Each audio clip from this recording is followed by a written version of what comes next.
Support for WCBU's On Deck comes from State Farm agent Aaron Kilgore. A Peoria native and active community member, Aaron can help customers with auto, home, and life insurance needs. Information at aaronismyagent.com.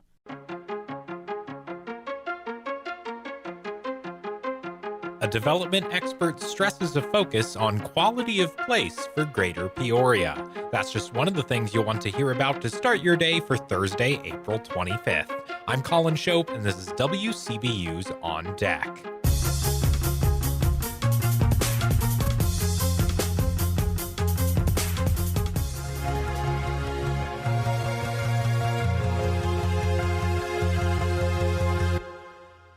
First on deck today, a Peoria native's newest book delves into a series of freak occurrences that happened one week in October 1983. WCBU's Tim Shelley has more. As the name may imply, Robert Fromberg's Gee, That Was Fun, 7 Days of Mayhem 1983 is about a week that was anything but enjoyable for some around the country. The idea came to Fromberg as he was recovering from long COVID. He was consuming a lot of old headlines during his convalescence, including stories about the 40th anniversary of the Peoria botulism outbreak at the Skewer Inn, and an air conditioner falling on a woman's head in New York in the same week. The number of sometimes very famous events and absolutely outlandish events was striking. Though the book is fixated around real-world events, Fromberg says it also delves into fiction when it comes into getting into people's heads. How are people reacting to that? People who largely are victims or are bystanders. And that's really what was the most interesting to me. Fromberg's book comes out May 7th from the Trunk of My Car Collaborative. For WCBU's On Deck, I'm Tim Shelley. Here are some other stories we're following in the WCBU newsroom. A major bond rating agency has upgraded Illinois' credit rating again, and a $1.9 million grant from the National Science Foundation will go towards Bradley University's Office of Sponsored Programs that's responsible for research funding. Plus, school counselors, psychologists, and nurses in Illinois say there aren't enough of them. Find more of these stories and all the details at WCBU.org. The development community in the Greater Peoria area is leaning in on everything the region has to offer. Jay Garner is an author, consultant, and former chair of the board for the Site Selectors Guild. Site selection is a critical concept in attracting development to any area. It starts when a company decides to expand or relocate. They go through the process of trying to find the best location based on the different needs that they have.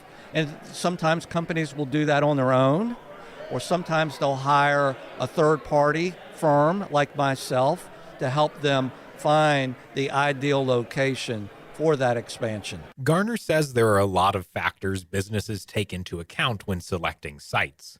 According to him, one that's more important than ever is quality of place. What are you doing as it relates to the charm factor, bringing residents back to this area, offering public safety, entertainment options, restaurant options, so that people can enjoy this environment. Garner says quality of place used to be a given. Now it's a major focus. His initial impression of Peoria is that it's a focus developers are keeping in mind. I was able to drive around yesterday and see a number of redevelopment initiatives that have either occurred or are in the process of occurring. And I think the leadership in this community is working diligently to make that happen. He does point out population loss as a concern for Peoria, an issue he calls for local policymakers to solve by not taking their foot off the gas. To make sure that they are always working to reinvent themselves as a destination, as a community, to not keep Peoria as the best kept secret, but instead to tell the world about Peoria to help build that talent pipeline. Peoria Mayor Rita Ali acknowledges some population loss and says it's a trend the city is actively working to reverse. We have to have the infrastructure, we have to have the buildings and the sites that are ready. And so that's what we're working on. We're preparing ourselves to grow as a city. For its own part, the Greater Peoria Economic Development Council started an initiative all the way back in 2021 called Greater Peoria 2030, with an intentional focus on population growth.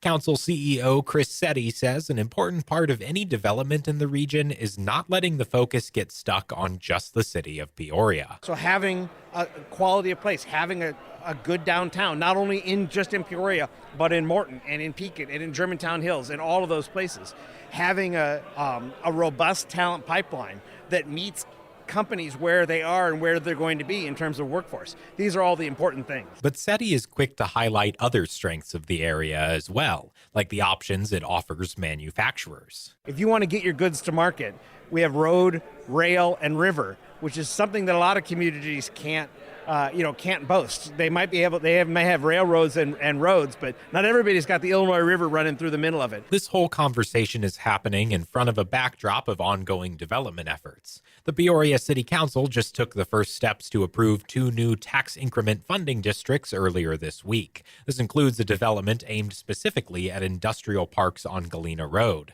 SETI says having these parks means having a product to offer developers. We are increasingly seeing that our competition across the United States has pad-ready, shovel-ready industrial parks that are publicly owned because the other thing he said was whoever controls the dirt controls the project. While SETI says that doesn't necessarily mean publicly owned projects, it does mean an understanding of the transaction, a mutual plan forward between companies and communities. It's SETI's hope that the region's strengths can stand out and overcome what he calls an occasionally off-putting state business environment. What we need to do is we need to work harder, if that's the case. Whether it's to overcome the realities of which some of them there are, but the perception is real. So we have to work all that harder, and having more tools like tax increment financing is really going to help us. The next few years will show just how effective tax incentives and refurbished downtowns are at business and population attraction. Now, before we let you go, tonight is the 13th annual Spring Market at the Cannery in Eureka. Find more than 40 local vendors, plus an indoor-outdoor bar with small plates and drinks. Admission for adults is $5. And that's all for today. You can subscribe to WCBU's On Deck podcast on the NPR app, Apple, or Spotify.